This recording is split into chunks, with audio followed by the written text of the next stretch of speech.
Welcome to this explainer. Today we're unpacking the exact reporting requirements for two absolutely critical sustainability metrics for iron and steel producers: air quality and energy management. Look, if you've ever felt totally overwhelmed by the technical protocols of sustainability reporting, and let's be honest, who hasn't been there, you're in exactly the right place. We're going to break this whole thing down visually. All right, let's just dive right in. Our foundation today is the official SASB standard documentation for the extractives and minerals processing sector. And just a quick note, the International Sustainability Standards Board, or ISSB, actually took over these standards back in 2022.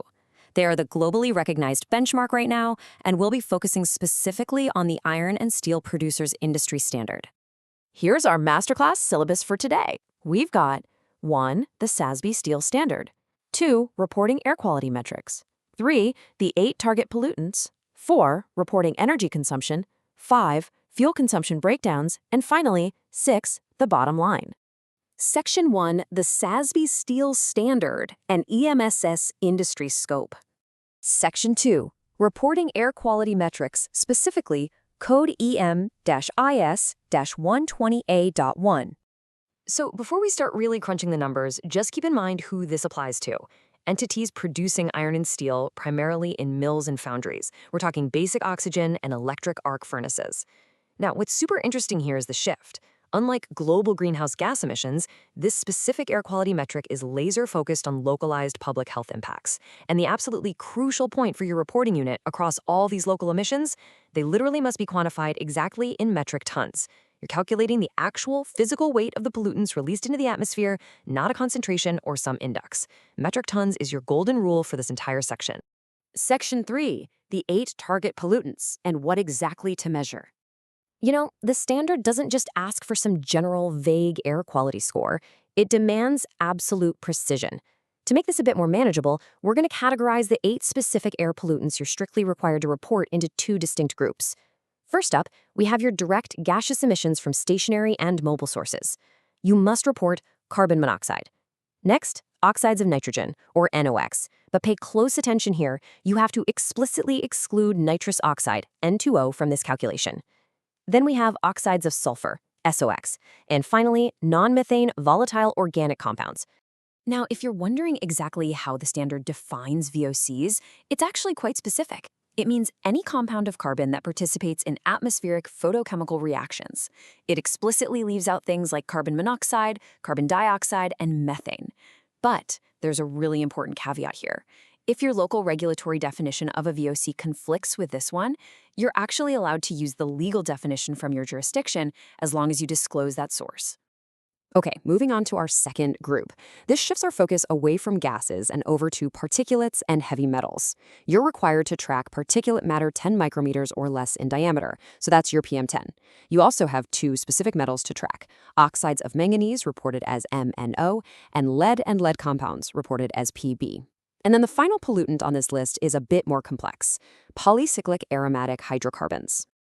Just to be absolutely clear on that last one, PAHSs are organic compounds with 2 or more fused aromatic rings, which usually pop up from incomplete combustion or pyrolysis. The SASB standard specifically ties your reporting requirement for PAHS directly to the ones listed by the World Health Organization in the Report on Ambient Air Pollutants. So precision and strict alignment with global health definitions are totally key here. So there it is, your ultimate checklist. 8 distinct pollutants: CO, NOx, SOx, PM10, MnO, lead, VOCs, and PAHS. And remember that golden rule we talked about? Every single one of them, whether it's a gas, a heavy metal, or a particulate, must be reported strictly in metric tons. You'll definitely want to keep this handy. It's basically your ultimate cheat sheet for EMIS 12A1. Section 4, reporting energy consumption, code EM-IS-138.1. As we all know, steel production is just incredibly resource-intensive, and how you manage that energy directly impacts both your indirect emissions and, frankly, your bottom-line costs. Now, just like metric tons anchored our air quality section, gigajoules is your absolute mandatory unit for total energy and total fuel consumption. And there's a very specific technical protocol to follow here. When you calculate the energy consumption from your fuels, you have to use higher heating values, which are also known as gross calorific values. You've got to apply those conversion factors consistently across all your data. Right, so here are the exact reporting formulas for your overarching energy use. Step 1, aggregate every single drop of energy you consume. We're talking purchased electricity, self-generated energy, direct fuel usage, heating, cooling, roll it all into one massive total gigajoule figure. Step 2, divide your purchased grid electricity by that total to get your percentage of grid electricity. And step 3, calculate your percentage of renewable energy. But hey, be really careful here. For purchased renewable electricity to actually count, you must explicitly retain and retire the renewable energy certificates, the RECs.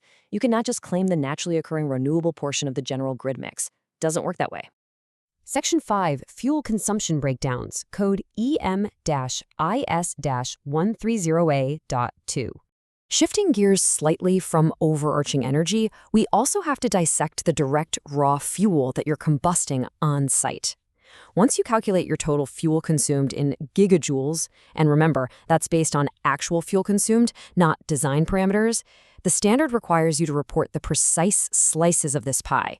You need to know exactly what percentage of that total fuel is coal, what percentage is natural gas, and what percentage is renewable fuel. Let's take a closer look at how the standard actually classifies these. Keep in mind, coal is a pretty broad category here. It encompasses thermal coal, metallurgical coal, coke, and coke breeze. On the flip side, you can't just burn any old organic material and call it a renewable fuel. To qualify, the fuel must be produced from renewable biomass, it has to be used to replace fossil fuels, and crucially, it must achieve net greenhouse gas emission reductions on a life cycle basis. Section 6, the bottom line, and why these metrics actually matter.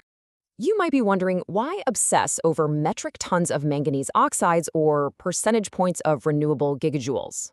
Well, the SASB standard makes it crystal clear, stating, affordable, easily accessible, and reliable energy is an important industry competitive factor. Look, energy costs account for a massive portion of manufacturing costs in steel. Add to that, local regulatory efforts to curb those 8 specific pollutants we just walked through can actively constrain your production. Active management of this stuff directly influences both your regulatory risk profile and ultimately your profitability. Which leaves us with a critical question to consider. Now that you know the exact formulas and the exact localized pollutants required by the ISSB frameworks, what are you going to do with it? Are you going to let this remain just another reporting burden? Or will you use these exact metrics, your gigajoules, your fuel percentage charts, your VOC reductions, to actually drive operational efficiencies in your mills and foundries? Tracking this data accurately is literally the first step to turning sustainability compliance into a genuine competitive advantage. Thanks for joining me on this explainer, and keep learning.